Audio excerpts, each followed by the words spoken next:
Hello everyone, welcome to History at Bedtime. Tonight, we drift quietly across the vast Atlantic, aboard a ship that gleamed with luxury, ambition, and the dreams of thousands. A world of polished decks, glowing lanterns, and the soft hum of engines, where laughter, music, and the quiet rhythm of daily life mingled with the endless motion of the sea. A gentle warning: this story may make the past feel startlingly vivid. You probably won't make it through this day without imagining the gentle sway of the ship, the murmur of passengers, or the distant whispers of waves. And that's exactly the point. Let curiosity soften the edges of the present and allow yourself to drift alongside the people whose lives intertwined on this remarkable vessel as their stories unfold with both quiet grace and human fragility. Take a deep, calming breath. Let your shoulders relax. Let the day slip softly away. Now, let's ease into tonight's journey. Tonight, we will wander through the corridors, decks, and cabins of Titanic, meeting passengers, crew, and stories, both ordinary and extraordinary. We'll feel the rhythm of the ocean beneath the hull, the warmth of lantern-lit interiors, and the quiet human moments that often go unnoticed. Along the way, history will drift around you like a soft, steady lullaby, carrying you gently toward reflection, imagination, and rest.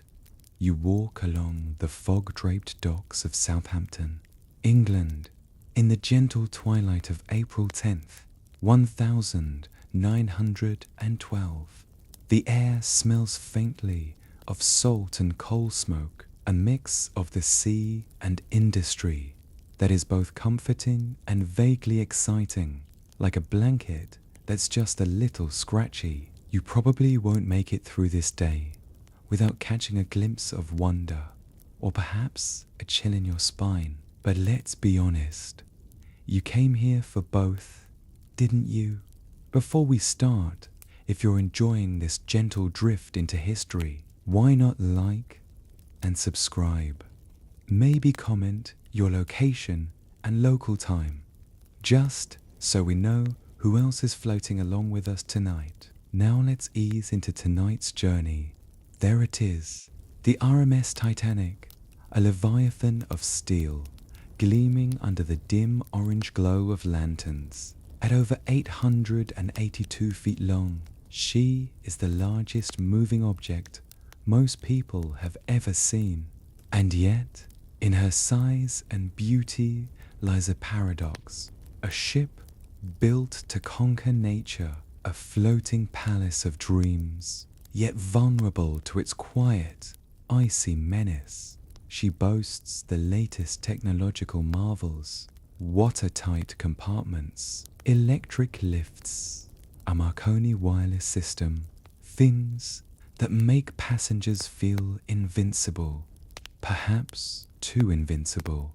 As you move closer, you notice the crowds, families in their Sunday best, elderly couples holding hands, young men puffing with pride in stiff collars. Some glance nervously at the ship's hull, its sheer height above the dock, dizzying if you think too hard about it. A few children tug at their mother's skirts, pointing at the smokestacks, imagining dragons breathing fire into the night sky. Historians still debate whether the obsession with luxury over safety contributed more to the tragedy than hubris alone. You wander past the gangplank, where stewards with starched collars and polite smiles guide passengers aboard. On deck, first-class guests marvel at the carved wooden panels and glittering chandeliers. Below them, the hum of activity crew members hauling luggage, stokers shoveling coal, and the sounds of sailors' boots echoing against steel. An odd cultural tidbit. Some first-class diners were so enamored by the idea of a floating restaurant that they brought personal china from home, a small, whimsical rebellion against mass production. You feel the gentle rocking of the ship beneath your feet, a soft prelude to the journey ahead, unaware of the cold Atlantic waiting in quiet patience. You pause to watch the water lapping against the hull, glittering under the dock lights. It seems innocent, playful even, like a cat teasing before a pounce. And in a way, it is. But tonight, and in the days to come, this playful sea will remind everyone that the mightiest steel and grandest visions are still at the mercy of nature's indifference. And yet, even as fear tingles faintly in your chest, you feel a thrill. You are part of a moment that will be remembered, whispered, and retold. You step forward, the boarding ramp creaking softly, carrying you into history. Once aboard, the Titanic reveals her secrets slowly, like a cat stretching in sunbeams. You wander down the first-class grand staircase, the ornate, wrought iron railings curling gracefully like ivy in a forgotten garden.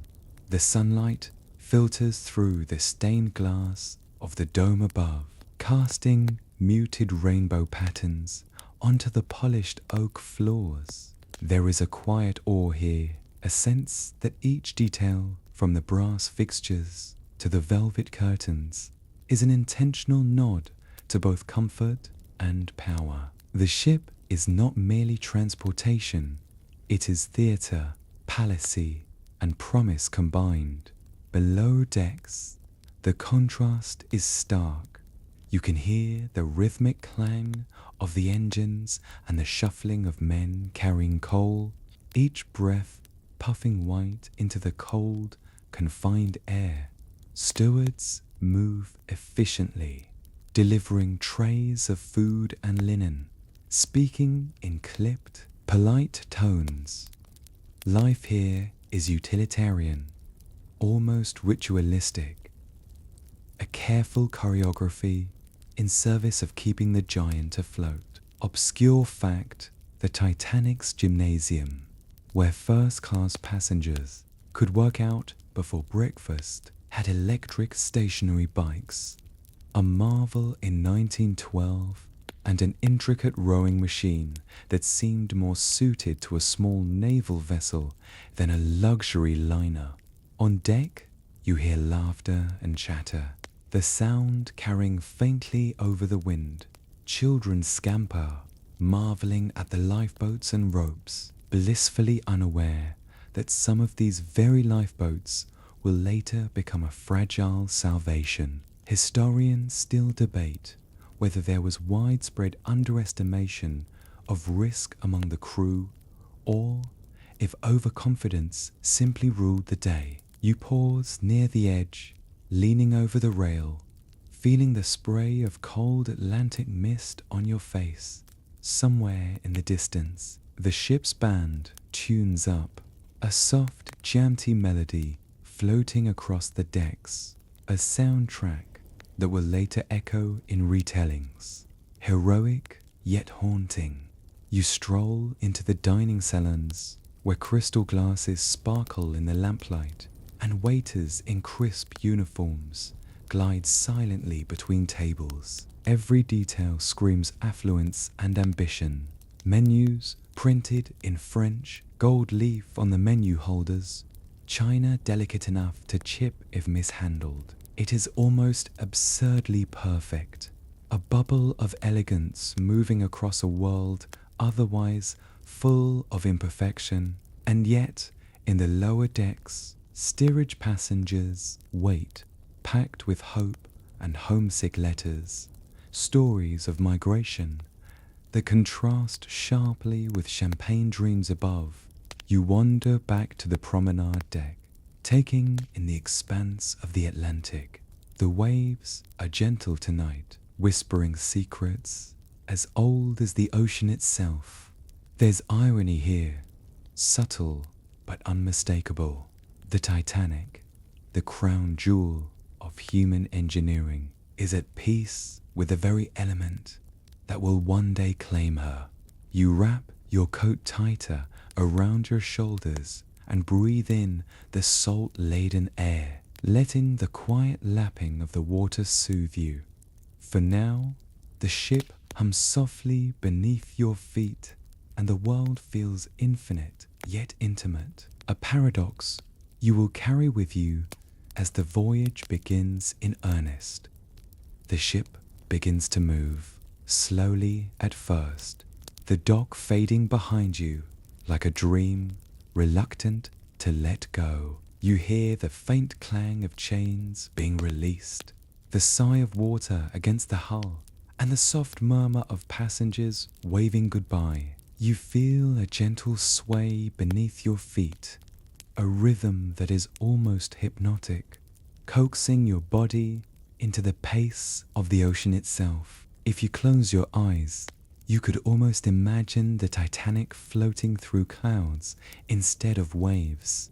The days aboard quickly fall into patterns, routines that soothe and distract. Early mornings bring the scent of freshly baked bread from the galley and the muted clatter of dishes being arranged for breakfast. First-class passengers take to the decks in stiff coats, hats tilted against the wind, chatting about the weather in Paris or investments in American steel. Major fact: the Titanic carried over 2,200 people, a floating city of ambition, hope, and dreams. Another, her wireless operators were already sending dozens of messages a day, connecting passengers with loved ones across the ocean in a way that seemed almost magical for 1912. You wander to the smoking room, a quiet sanctuary where gentlemen and a few daring women gather over cigars, laughter, and the faint scratch of pens on paper. Some exchange stories of past adventures. Others speculate on what the future holds. Obscure tidbit: it was considered fashionable in some circles to bring a small bag of exotic herbs, intended to mask the smell of tobacco and coal smoke, a quaint luxury that now seems like a strange ritual of civility. Scholars still debate whether the atmosphere aboard was genuinely carefree, or whether subtle anxieties were always present, lurking just beneath the glittering surface. Walking back onto the promenade deck, you notice the sea stretching endlessly, its dark waves dappled by the ship's lights. Passengers lean over the railings, feeling the spray, letting the wind tousle their hair. A few laugh at the gulls swooping and diving near the bow, unaware of how fragile such moments are. You catch yourself smiling, a quiet acknowledgement that luxury and uncertainty often coexist, a paradox as old as human ambition. In this delicate balance, the Titanic glides forward, a dream on steel rails of water, carrying every whispered hope, every quiet fear, and the murmur of a world temporarily suspended between past and future. Evenings aboard the Titanic have a rhythm all their own. Lanterns flicker in corridors lined with polished wood, casting long, wavering shadows that stretch like lazy cats across the floors. You can hear the faint clink of silverware in the dining rooms, muffled laughter drifting through the corridors, and the occasional cough from the lower decks, reminding you that life aboard is not without its reminders of human fragility. Major fact: the Titanic had 4 enormous funnels, but only 3 were functional. The 4th was a dummy, purely for aesthetic symmetry, a silent nod to grandeur over necessity. Another, the grand staircase alone, was 75 feet high, designed to impress, to evoke awe at every level. You find yourself in the library, a quiet haven lined with books, where a few passengers leaf through volumes of Shakespeare, Homer, and contemporary novels, the musty pages mingling with the faint scent of polished wood. Obscure tidbit: the library also contains several maps of the Atlantic, some marked with whimsical notes from previous passengers, a small reminder that exploration is as much mental as it is physical. Historians still debate whether the Titanic's planners fully grasped the vast loneliness of the ocean, or if the illusion of control lulled everyone into complacency. You stroll to the boat deck just in time for sunset. The sky paints itself in bruised purples and fiery oranges, mirrored in the slow, rolling waves beneath. Passengers lean on the rails, quietly conversing, letting the breeze comb through their hair, a sensation that seems luxurious for its simplicity. You notice a group of young travelers playing cards, the sounds of shuffling echoing across the deck, accompanied by occasional bursts of laughter. It is strangely comforting, a human heartbeat against the immense silence of the sea. Dinner service begins, and the ship hums with activity. Men in formal wear glide past women in gowns that shimmer like liquid gold. The staff moves efficiently, a silent ballet of service that maintains the illusion of effortless perfection. Some passengers marvel at the dishes, entirely unaware that the simplest joys, warm bread, melted butter, a quiet conversation, might be remembered longer than the grandeur. You lean back, feeling the gentle sway beneath your feet, allowing the cadence of the ship and the rhythm of human activity to lull your senses. You are caught between awe and comfort, between marvel and melancholy, suspended in a night that promises both enchantment and history.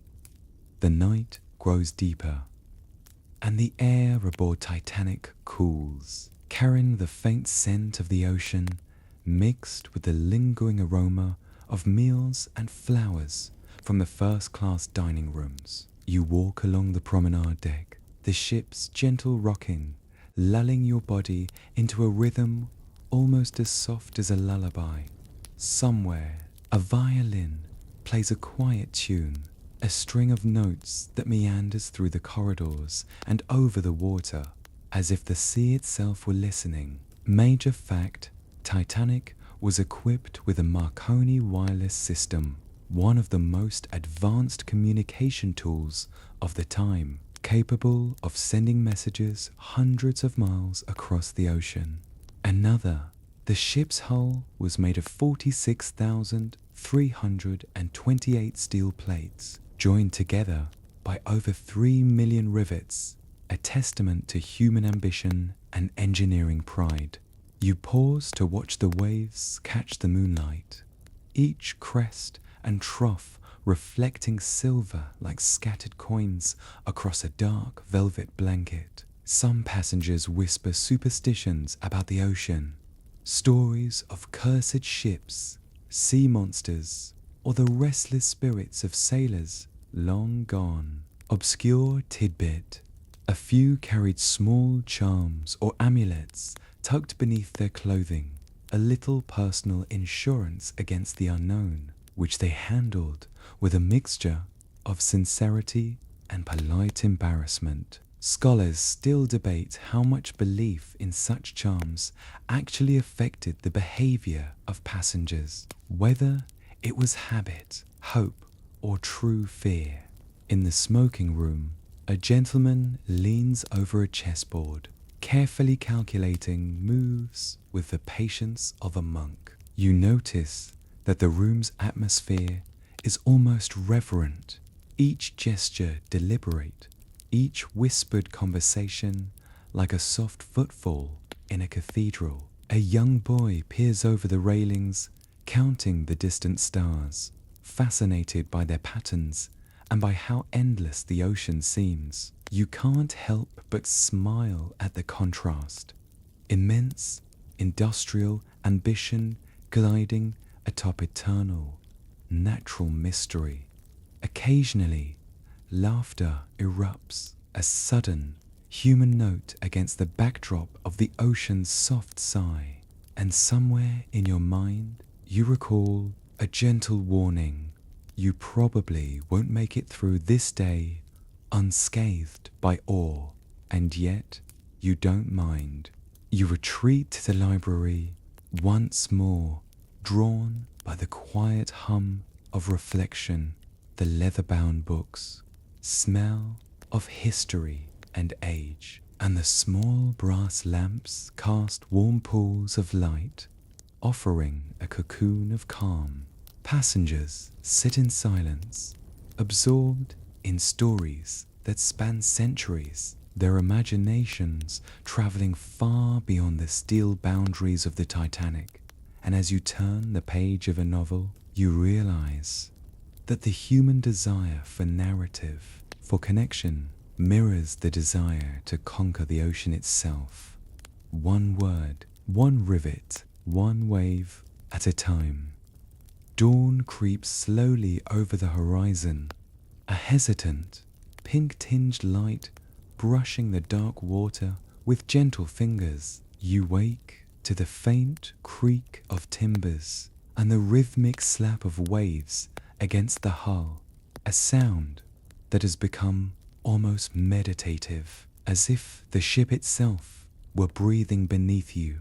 Major fact: Titanic's maiden voyage began on April 10th, 1912, departing from Southampton, England, and was destined for New York City, carrying some of the wealthiest people in the world alongside those seeking new lives in America. Another, despite the size and luxury of the ship, it could carry only 20 lifeboats initially, a detail that would later become notorious in maritime history.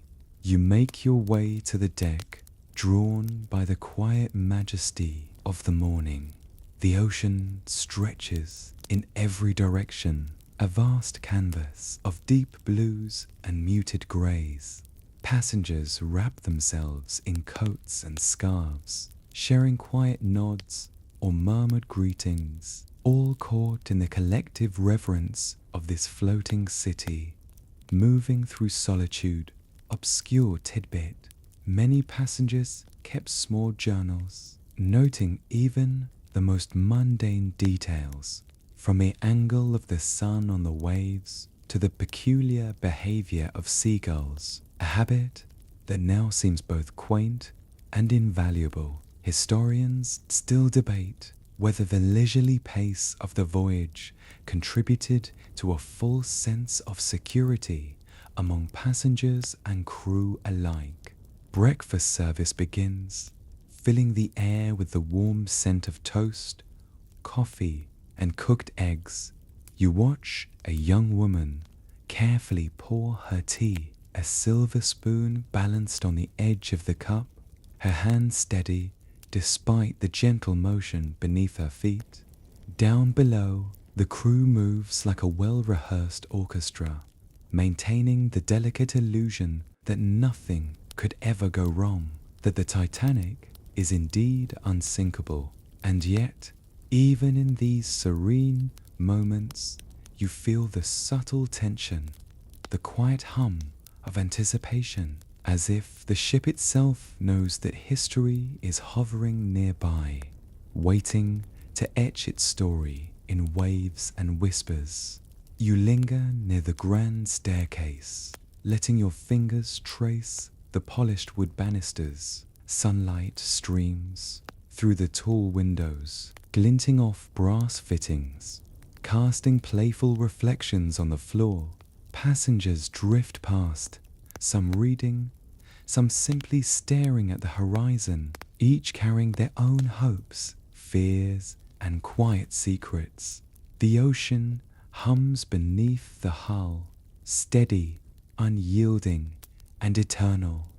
You take a deep breath, letting the scent of salt and steel fill your senses, feeling the strange mixture of security and vulnerability that defines life aboard a ship like this, where luxury and fragility coexist in perfect, precarious harmony.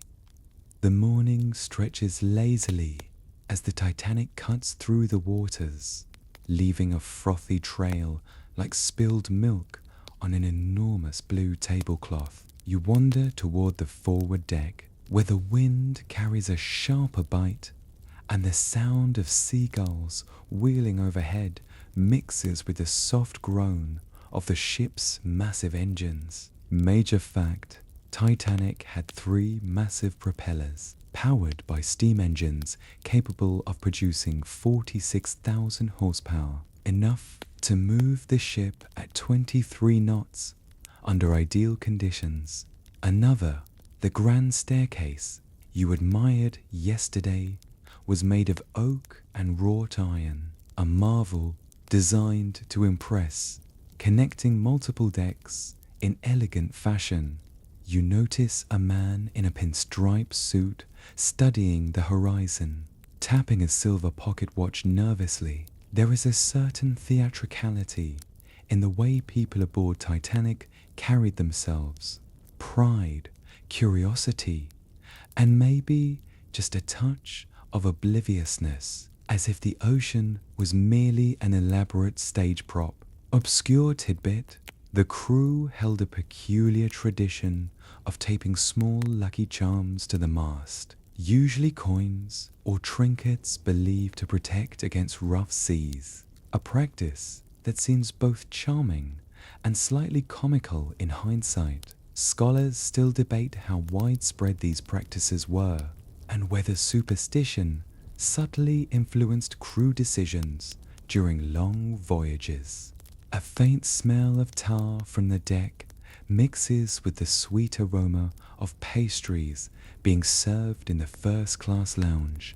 You wandered there, listening to the faint clinking of fine china, observing passengers who seemed to treat each meal as a performance in patience and etiquette.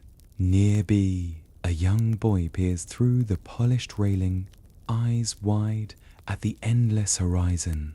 You can almost hear the ocean whispering stories, its rhythm both hypnotic and gentle, lulling you into the illusion that nothing could ever disrupt this floating palace. And yet, the whispers carry a hidden edge, a reminder that even the grandest human creations are always at the mercy of nature's vast, indifferent forces.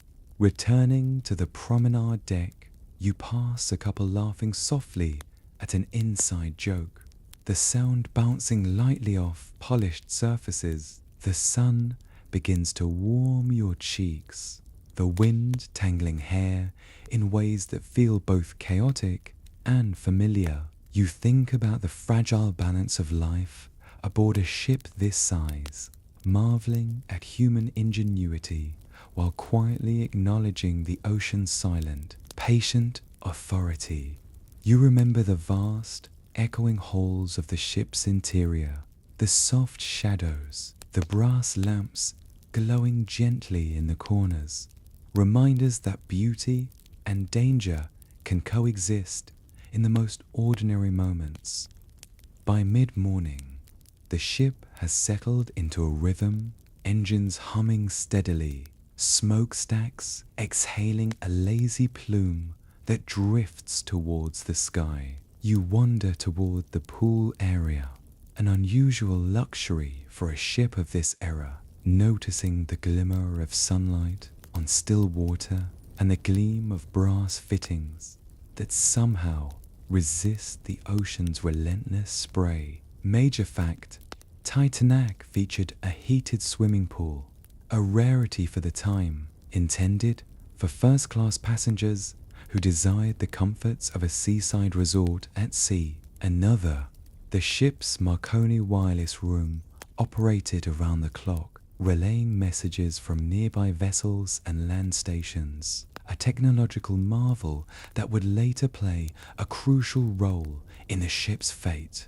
You linger near the pool, watching the waves reflect sunlight in a dizzying mosaic of blues and whites. Some passengers dip toes into the water, hesitant yet fascinated by the novelty. Obscure tidbit. Some believe that carrying a small vial of seawater in your pocket would bring good fortune during the voyage, an odd ritual that passengers took seriously despite its simplicity. Historians still debate how much such rituals reflected actual belief versus polite superstition, a quiet dance between human hope and the unknown. The scent of fresh pastries drifts from the cafe nearby, mingling with the salty tang of the sea. A young woman sketches in her journal, capturing both passengers and scenery with meticulous strokes, while a group of children chases each other along the deck, laughter punctuating the gentle creaks of the ship. You pause near the railing, letting your fingers brush the cold metal, feeling a curious mixture of comfort and vulnerability. The horizon stretches endlessly, a constant reminder of vastness and solitude. As you stroll in the deck, you overhear hushed conversations about schedules, meals, and port calls, all underpinned by a quiet assumption of invulnerability. The ship glides through the water, majestic and confident, its engine singing a lullaby of iron and steam. You breathe deeply, the wind carrying both excitement and something subtler, a prelude, perhaps, to the stories that will be etched into history. And you remind yourself gently, it's easy to forget in these serene moments that the ocean has its own plans, entirely indifferent to human ambition, and sometimes the smallest oversight can ripple into the largest consequences. The afternoon sun warms your shoulders as you meander toward the ship's library, a quiet sanctuary of polished wood, leather-bound volumes, and the faint, comforting scent of old paper. You brush your fingers along the spines, imagining the hands that once turned these pages, passengers seeking wisdom, distraction, or perhaps a sense of normalcy amid the endless sea. Major fact, Titanic's library contained over 1,000 books, an impressive collection that included novels, encyclopedias, and periodicals in multiple languages, catering to an international audience of curious minds. Another, the ship employed a full-time librarian to assist passengers, a position that seemed almost ceremonial in a world so lavishly designed to impress. You notice a young man tucked into a corner, reading a treatise on maritime law, eyes flicking up occasionally to watch the ocean slip past the porthole. Obscure tidbit. Some first-class passengers reportedly used library books as makeshift coasters for afternoon tea, an odd habit that must have given the librarian quiet heart palpitations. Scholars still debate whether the library was truly frequented by passengers or merely served as a decorative statement of refinement, a symbol of culture in an otherwise mechanical marvel. As you drift past the desks, the soft scratch of pen on paper punctuates the otherwise gentle silence. Sunlight streams through tall windows, casting rectangles of warmth across the floor, and you realize the library feels like a bridge between worlds, between the clatter of the deck above, the distant thrum of engines below, and the infinite expanse of the Atlantic beyond. You leave the library, walking slowly along the outer promenade where the horizon stretches endlessly. The wind carries whispers of conversation from aft decks, snippets of laughter, and the occasional clink of a teacup. There is a rhythm here, a pulse that feels both human and oceanic, and you can't help but notice the strange duality of the Titanic, a palace afloat, full of beauty and ingenuity, yet entirely at the mercy of the indifferent, vast sea that cradles it.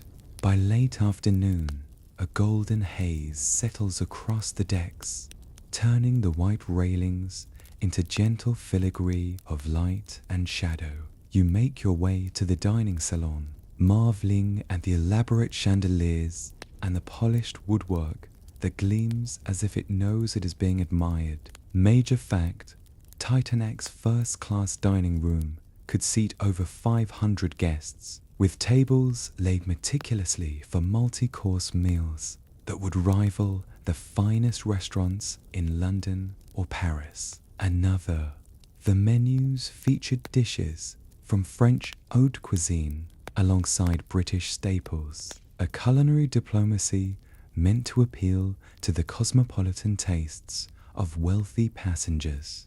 You notice a waiter carrying a silver tray with such precision it seems almost like a ballet, obscure tidbit. Some passengers carried personal silverware engraved with family crests, a way to ensure their dining rituals remained intact even in the grand chaos of shared luxury. Historians still debate whether this obsession with etiquette truly influenced passengers' morale or merely provided a comforting illusion of control in an unpredictable environment. The scent of roast beef mingles with fresh bread, and soft murmurs of conversation drift across the room. You watch a small group attempting to discuss politics, finance, and the weather simultaneously, a delicate juggling act of intellect and etiquette. The grandeur is almost overwhelming, and yet there is a warmth to it, a sense of people fully inhabiting their roles in this floating theatre. As you step back onto the deck, the sun begins to dip lower, painting the sky with streaks of rose and amber. The horizon seems to stretch forever, and you sense the ocean's quiet patience, an endless audience to the theatre of human endeavour. You take a deep breath, feeling the crisp wind and the faint tremor of the ship's hull beneath your feet. There is a strange comfort here in knowing that for now all is calm, that the Titanic moves gracefully through time and water, a palace adrift in a boundless, serene expanse. Evening descends with a softness that almost makes you forget the scale of this ocean liner.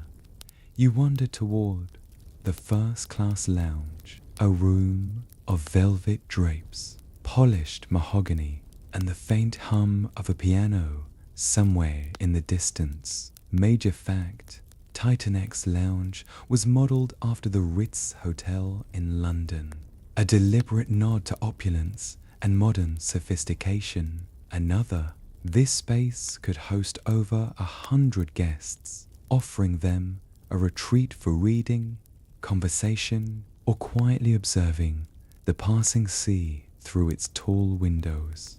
A small cluster of passengers gathers near the fireplace, the amber glow casting gentle shadows on their faces. You notice a gentleman absent-mindedly twirling a pocket watch, and you think about the peculiar rituals people adopt to feel control in otherwise unpredictable surroundings. Obscure tidbit: some passengers reportedly used the lounge mirrors to practice theatrical expressions, a pastime historians have quietly documented but rarely emphasized in the grand narrative of Titanic's voyage. Scholars still debate whether such eccentric habits were comforting diversions or merely a symptom of the peculiar psychological atmosphere aboard. The music swells softly, and the notes drift over the wooden floors, mingling with the faint creak of the ship as it glides through the Atlantic. You settle into a velvet armchair and feel the gentle sway beneath your feet, almost like a cradle, as the piano continues its quiet, melodic reassurance. A faint aroma of cigars from a distant corner mixes with the scent of polished wood, an oddly grounding blend in the midst of such grandeur. You take a deep breath and consider the contrast between human ambition and nature's vastness. The lounge, with all its refinement, is just a momentary stage set upon the eternal ocean. Outside, the water is darkening, dotted with glimmers of reflected light from the ship, a soft prelude to night. Here, amid the whispers of conversation and the sigh of the sea, you realize the Titanic is both home and theater, a place where every gesture, every laugh, every note of music is amplified by the delicate context of luxury and movement, a fleeting perfection before an unknowable tomorrow. The night stretches on, deep and velvety, with only the whisper of waves punctuating the silence. You wander toward the stern, where the ship's wake sketches silver lines into the ink-black sea. Major fact: Titanic's top speed was about 23 knots, which made her one of the fastest ships of her time, though not quite invincible, especially when colliding with an iceberg. Another, the iceberg that loomed in Titanic's path, was part of a massive carving from Greenland's glaciers, floating silently with ancient Francine patience, completely unaware of the drama it would provoke. A chill cuts through your coat as you pause at the rail, marveling at the contrast between the ship's gleaming opulence and the dark, indifferent ocean stretching endlessly beyond. Obscure tidbit: some sailors believed in sea spirits, warning that the appearance of certain birds or fog patterns could signal doom or fortune. Superstitions that lingered even in this modern, technologically advanced era. Historians still debate whether these beliefs genuinely influenced the ship's crew or were merely passed along as maritime lore. The orchestra plays softly in the distance, their music curling around the grand staircase and floating out to the deck, blending with the hum of the engines. You notice passengers in quiet corners, reading letters, scribbling journals, or simply staring into the darkness, their faces lit by lanterns and their thoughts carried far beyond the Atlantic. There's a peculiar comfort in witnessing these small rituals, the human desire to create calm and order even amid the vast uncertainty of the sea. Below deck, the crew maintains their watch, a choreography of diligence and routine, ensuring that each bolt, each switch, each lamp is tended to. You can almost sense their invisible presence, a reminder that the Titanic was as much a network of human effort as it was a marvel of steel and engineering. The night, heavy with possibility, stretches on, holding secrets that only time and tide will reveal.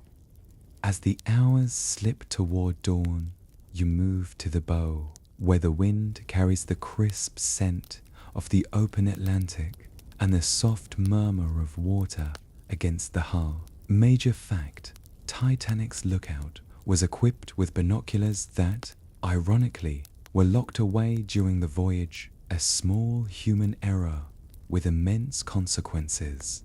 Another, the ship's design included a Marconi wireless system capable of sending distress signals, but technology alone could not replace the vigilance of human eyes. The stars, now fading with the approaching light, seemed to whisper stories of countless voyages, of sailors and passengers whose lives brushed against the edge of adventure and tragedy. Obscure tidbit, some passengers slept in hammocks on deck, enjoying the rhythm of the sea, while others took late-night strolls to capture the uncanny serenity of the open ocean, their footsteps leaving temporary marks on polished decks. Historians still debate how much these quiet nocturnal rituals influenced the memory and mythos of Titanic. You pause for a moment, letting the gentle sway of the ship, the distant music, and the cold, salt-tinged air sink into your senses. There's an unspoken rhythm here, the hum of engines, the shuffle of feet, the soft creak of wood and steel, blending into a lullaby for those who wander in observation, reflection, or gentle anxiety.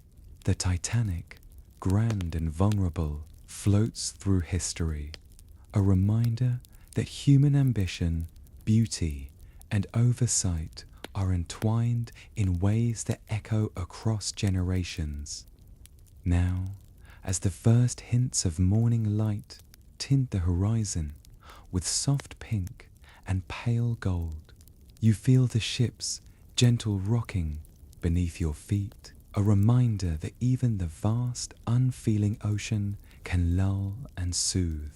The chill of night gives way to a warming breeze, brushing your cheeks and carrying the faint scent of salt, iron, and distant pine from unseen shores. You inhale slowly, letting the aroma fill you with a sense of calm, as if the very air is conspiring to ease your mind into a quiet, reflective state. The water stretches endlessly, now catching the light in delicate ripples that shimmer like scattered diamonds. You notice the subtle patterns of waves, each one folding into the next, a hypnotic rhythm that mirrors your own slowing heartbeat. Somewhere in the distance, the faint murmur of the ship's engines hums beneath everything, grounding the vastness of the ocean with a steady, reassuring cadence. Lanterns along the decks flicker gently, their glow mingling with the soft hues of dawn, casting warm reflections on polished brass and wood.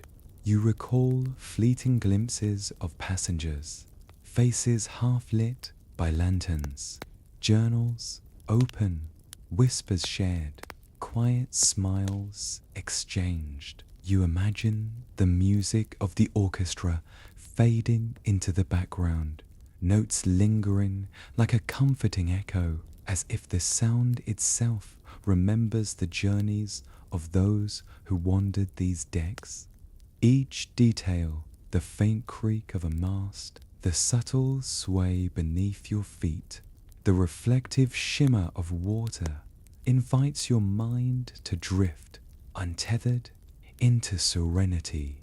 And so, as the day begins and the sun rises over the horizon, you let your gaze soften, your thoughts slow, and your body surrender to the gentle embrace of calm. The Titanic, in all its grandeur and fleeting vulnerability, becomes a quiet companion to your reflections, a vessel through time carrying both marvel and reminder. With each breath, you ease further into comfort, the ocean's timeless rhythm singing you softly toward rest, toward gentle sleep, toward the quiet expanses of memory and imagination where stories linger long after the ship has sailed. Night arrives in a quiet hush, and you drift to the deck to feel the cool air, salted with the vastness of the Atlantic. Above you, stars pierce the inky sky with their sharp brilliance, scattered across the heavens like fine diamonds tossed carelessly by some cosmic hand. Major fact: Titanic was equipped with Marconi wireless telegraphy, a cutting-edge technology for 1912, which allowed for communication with other ships and shore stations, though, ironically, this very system would later become both a lifeline and a source of confusion. Another, the wireless operators worked tirelessly, sending and receiving hundreds of messages daily, a constant hum of human connection against the indifferent backdrop of the sea. You notice couples leaning against the railing, wrapped in shawls, speaking in quiet tones. Obscure tidbit: first-class passengers sometimes left notes for each other on the deck railings, simple pieces of paper with playful messages or romantic verses, a fleeting form of connection that seems almost quaint now. Historians still debate whether these small rituals reflected genuine intimacy or were just part of the performance of wealth and decorum aboard the ship. A chill creeps into the night air, and you wrap your coat tighter, listening to the gentle slap of water against the hull. The wind carries faint laughter from the promenade, mingling with the whisper of ropes and rigging. You can almost feel the heartbeat of the Titanic in the way it moves, steady, reassuring, yet undeniably alive. Turning your gaze toward the horizon, the darkness feels both infinite and intimate, a paradox that mirrors the human experience itself. The ship glides effortlessly, a marvel of engineering and ambition, yet completely at the mercy of the ocean's vast, inscrutable temperament. And in that realization, you find a gentle thrill, the awe of what humans can create, balanced with the humble awareness of nature's quiet supremacy. You take a slow breath, letting the salty air and starlight fill you with a tranquil, contemplative energy, a delicate lullaby as the Titanic continues its silent, majestic journey through the Atlantic night.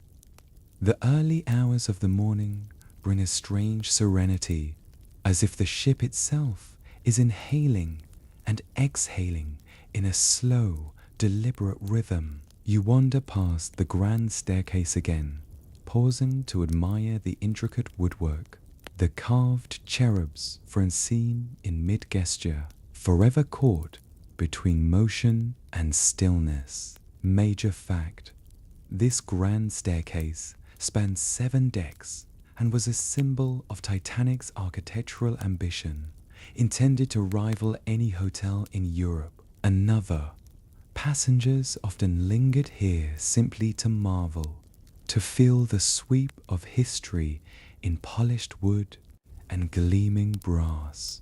You notice a small group of men gathered near a card table, their fingers drumming lightly on the felt, as if time were being measured by rhythm rather than by the clocks elsewhere in the ship.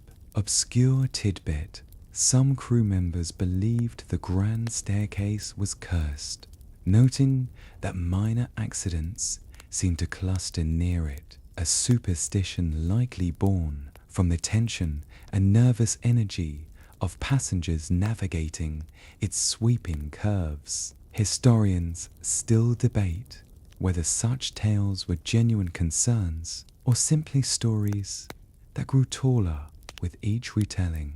A little theatre to spice the monotony of luxury travel. The soft swish of water against the hull provides a lullaby-like background. You find a quiet bench along the deck, run your hand along its smooth, varnished surface, and let your thoughts drift to the families sleeping below, each cocooned in their own quiet dreams.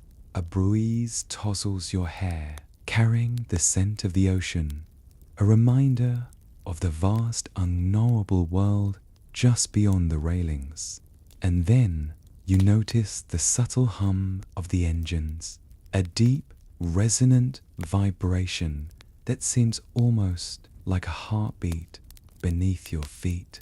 It's comforting in a mechanical way, a reminder that no matter how grand the interior, the Titanic's strength and vulnerability lies in the engineering of its hull, its massive boilers, and its relentless propulsion.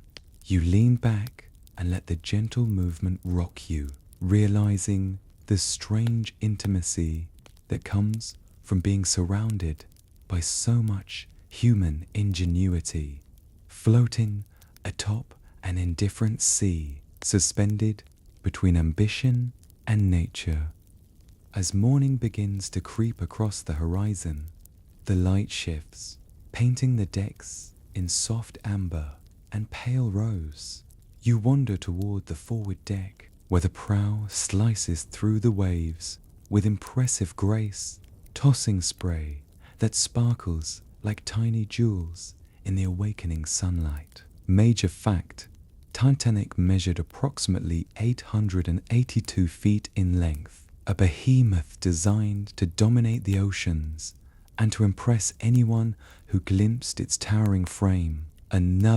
Its top speed of over 21 knots made it one of the fastest ships of its era, a combination of power and prestige that fueled both confidence and ambition.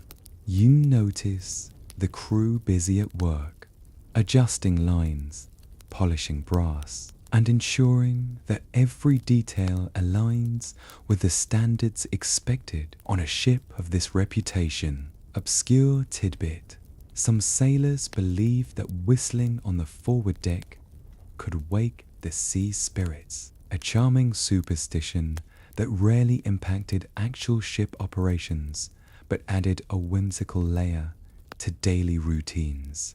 Historians still debate whether such beliefs were widespread among the crew or simply anecdotes preserved in the diaries of a few particularly superstitious individuals.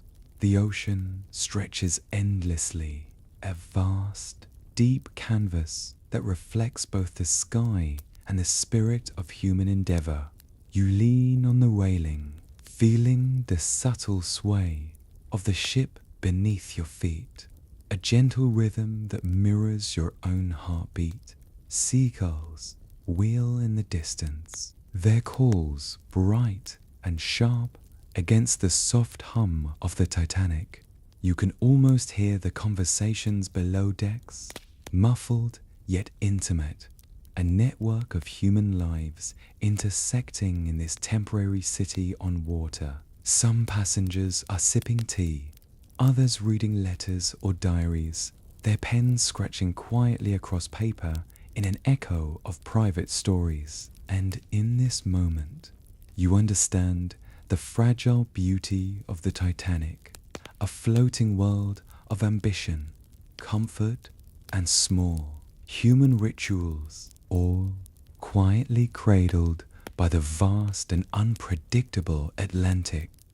By mid-morning, the sun has climbed higher, scattering gold across the deck and casting shadows that stretch like lazy cats over polished wood. You drift toward the promenade deck, where passengers stroll in small clusters, their laughter carried lightly by the sea breeze. Major fact: Titanic could carry over 2,200 people, including passengers and crew, making it a floating city with its own intricate social hierarchy. Another, first-class passengers enjoyed luxuries such as private promenades, heated pools, and even a squash court, underscoring the stark contrast with the more modest accommodations of second to and third class travelers.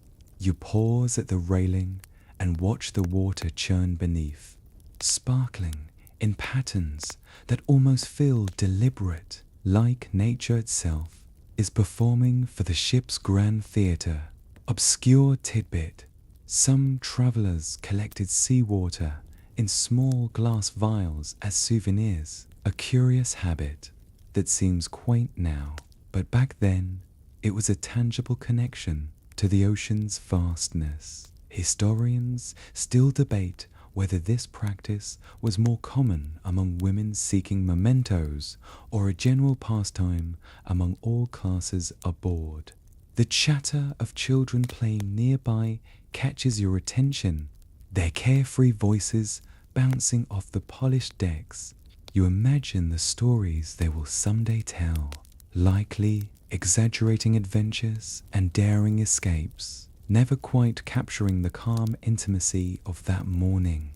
And yet, the calm is punctuated by the subtle hum of engines, a constant reminder of the enormous machinery beneath, moving a delicate balance of human life across the vast Atlantic.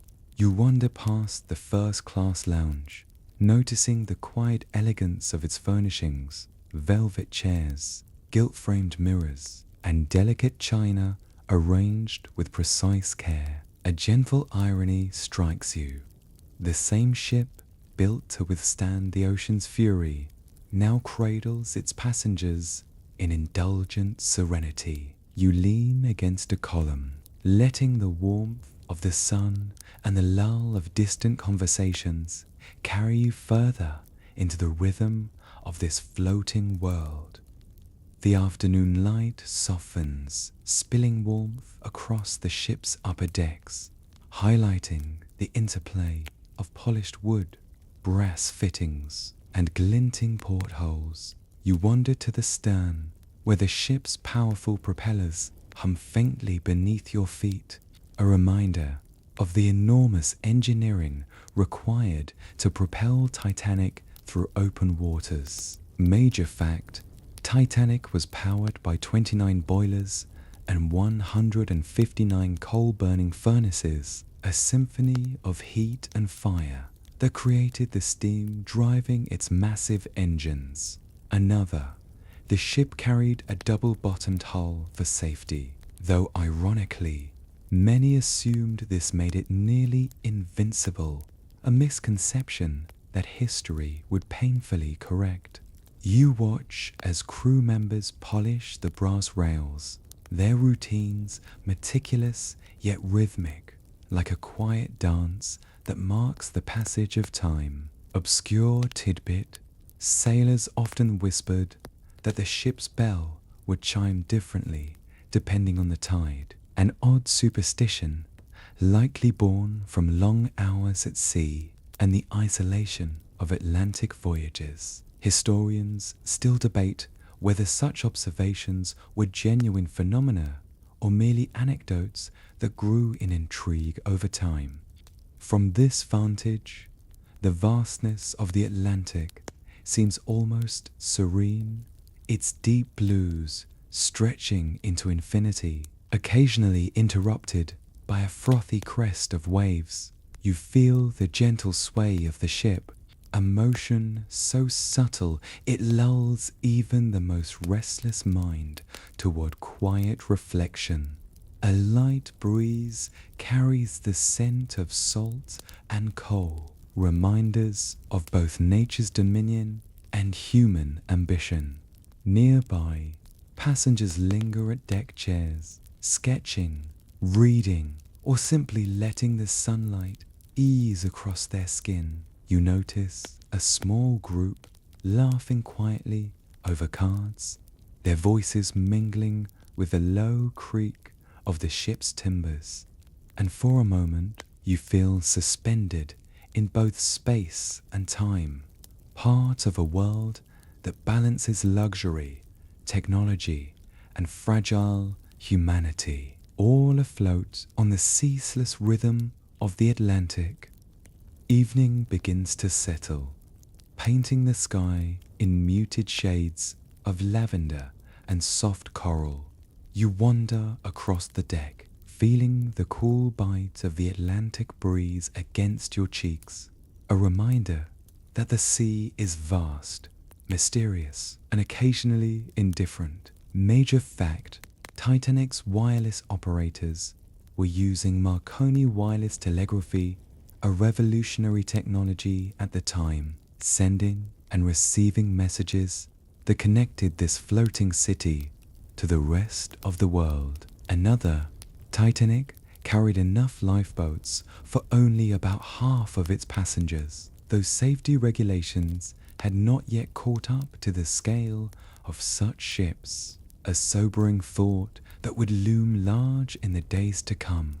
You notice couples leaning against the railing, their silhouettes framed by the low sun, sharing quiet conversations that seem both timeless and fleeting. Obscure tidbit: some first-class passengers were rumored to bring their pet birds along, tucked into small cages, providing company and a peculiar chirping soundtrack to their ocean voyage. Historians still debate how widespread this practice actually was, given the logistical challenges of transporting animals at sea.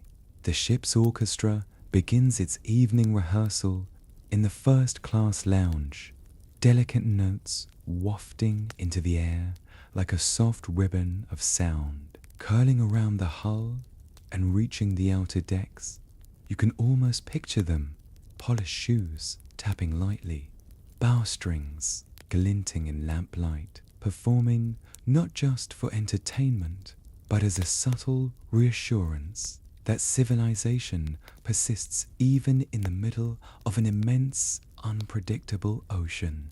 As night deepens, lanterns flicker along the promenade deck, casting golden reflections across the dark water. You pause to inhale the mixture of salt, sea, and coal smoke, the curious, grounding scent of a journey in progress. It's an odd comfort, the same scent that carried both promise and, unknowingly, the weight of history, hinting at stories yet to unfold beneath the starlit sky. The night deepens, thickening into a velvet cloak that wraps the Titanic in quiet majesty.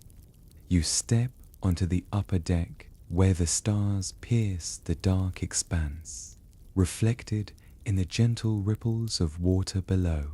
Major fact: Titanic had 16 watertight compartments designed to make it practically unsinkable, an assertion that bolstered both investor confidence and passenger pride. Another, the ship's double-bottomed hull extended nearly the entire length of the vessel, yet even these impressive safety features could not account for a collision with a massive iceberg, a fact that would soon rewrite the story of the Atlantic.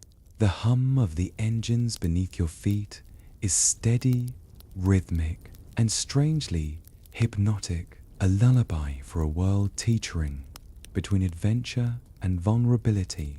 Obscure tidbit: some passengers kept journals, noting every detail of the voyage, from the meals they ate to the scent of the sea, almost like early versions of travel blogs, capturing life's minutiae against the backdrop of luxury and uncertainty. Historians still debate how many of these journals survived the ship's final hours, with a few treasured accounts offering vivid glimpses into everyday life aboard Titanic.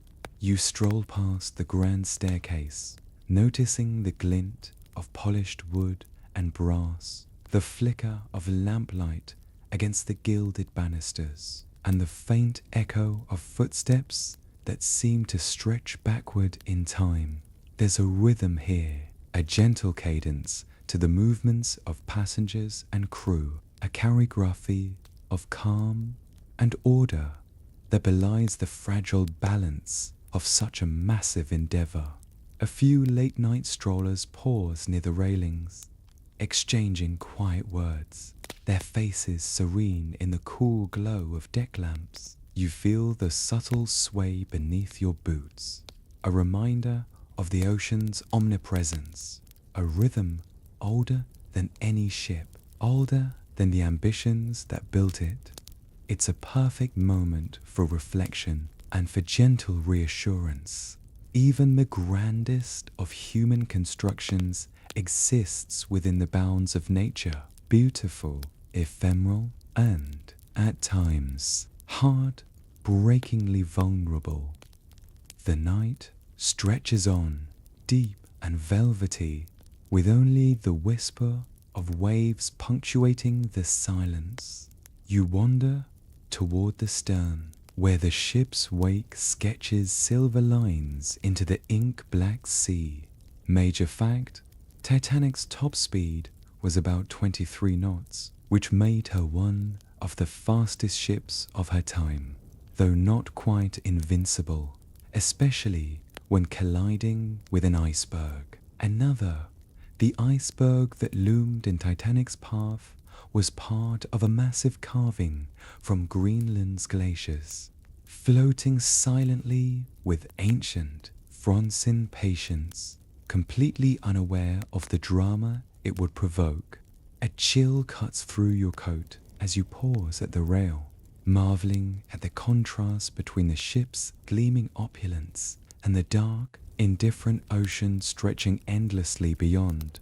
Obscure tidbit: some sailors believed in sea spirits, warning that the appearance of certain birds or fog patterns could signal doom or fortune.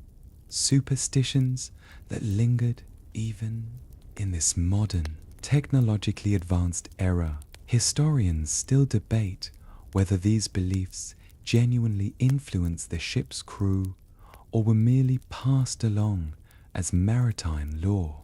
The orchestra plays softly in the distance, their music curling around the grand staircase and floating out to the deck, blending with the hum of the engines. You notice passengers in quiet corners, reading letters, scribbling journals, or simply staring into the darkness, their faces lit by lanterns and their thoughts carried far beyond the Atlantic. There's a peculiar comfort in witnessing these small rituals, the human desire to create calm and order even amid the vast uncertainty of the sea.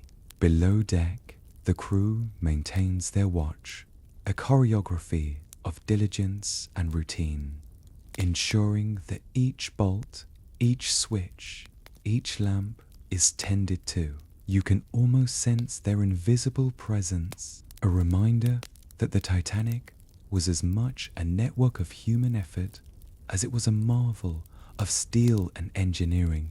The night, heavy with possibility, stretches on, holding secrets that only time and tide will reveal. As the hours slip toward dawn, you move to the bow, where the wind carries the crisp scent of the open Atlantic and the soft murmur of water against the hull. Major fact, Titanic's lookout was equipped with binoculars that, ironically, were locked away during the voyage, a small human error with immense consequences. Another, the ship's design included a Marconi wireless system capable of sending distress signals, but technology alone could not replace the vigilance of human eyes. The stars, now fading with the approaching light, seemed to whisper stories of countless voyages, of sailors and passengers whose lives brushed against the edge of adventure and tragedy.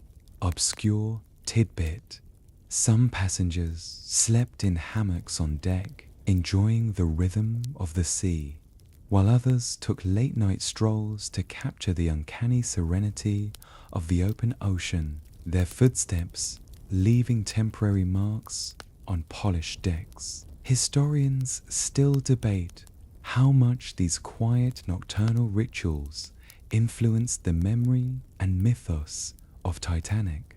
You pause for a moment, letting the gentle sway of the ship, the distant music, and the cold, salt-tinged air sink into your senses. There's an unspoken rhythm here, the hum of engines, the shuffle of feet, the soft creak of wood and steel, blending into a lullaby for those who wander in observation, reflection, or gentle anxiety. The Titanic, grand and vulnerable, floats through history, a reminder that human ambition, beauty, and oversight are entwined in ways that echo across generations. Now, as the first hints of morning light tint the horizon with soft pink and pale gold, you feel the ship's gentle rocking beneath your feet, a reminder that even the vast, unfeeling ocean can lull and soothe. The chill of night gives way to a warming breeze, brushing your cheeks and carrying the faint scent of salt, iron, and distant pine from unseen shores. You inhale slowly, letting the aroma fill you with a sense of calm, as if the very air is conspiring to ease your mind into a quiet, reflective state. The water stretches endlessly, now catching the light in delicate ripples that shimmer like scattered diamonds. You notice the subtle patterns of waves, each one folding into the next, a hypnotic rhythm that mirrors your own slowing heartbeat. Somewhere in the distance, the faint murmur of the ship's engines hums beneath everything, grounding the vastness of the ocean with a steady, reassuring cadence. Lanterns along the decks flicker gently, their glow mingling with the soft hues of dawn, casting warm reflections on polished brass and wood. You recall fleeting glimpses of passengers, faces half lit by lanterns, journals open, whispers shared, quiet smiles exchanged. You imagine the music of the orchestra fading into the background, notes lingering like a comforting echo, as if the sound itself remembers the journeys of those who wandered these decks. Each detail, the faint creak of a mast, the subtle sway beneath your feet, the reflective shimmer of water, invites your mind to drift, untethered, into serenity. And so, as the day begins and the sun rises over the horizon, you let your gaze soften, your thoughts slow, and your body surrender to the gentle embrace of calm. The Titanic, in all its grandeur and fleeting vulnerability, becomes a quiet companion to your reflections, a vessel through time carrying both marvel and reminder. With each breath, you ease further into comfort, the ocean's timeless rhythm singing you softly toward rest, toward gentle sleep, toward the quiet expanses of memory and imagination, where stories linger long after the ship has sailed. Thank you for joining me tonight. Hope you enjoyed the story. If you're not in a deep sleep by now, enjoy the peaceful fireplace background and drift into peace.